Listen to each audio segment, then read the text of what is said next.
একটি শোক সংবাদ, একটি শোক সংবাদ। কাঁসাড্ডা পশ্চিম পাড়া নিবাসী, কাঁসাড্ডা পশ্চিম পাড়া নিবাসী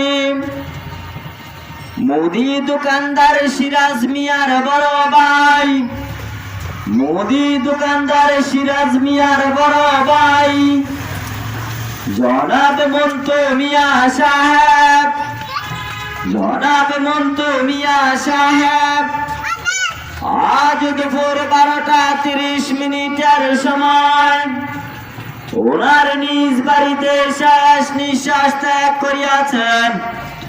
ইন্না লিল্লাহি ওয়া ইন্না ইলাইহি রাজিউন। মরহুমের জানাজার নামাজ আজ রাত 9:30 সময় কাঁসাড্ডা সরকারি প্রাথমিক বিদ্যালয়ের মাঠে অনুষ্ঠিত হইবে। উক্ত জানাজায় শরীক হইয়া মরহুমের রূহের মাগফিরাত কামনা করার জন্য সকল ধর্মপ্রাণ মুসলমান ভাইদের বিশেষভাবে আহ্বান করা গেল।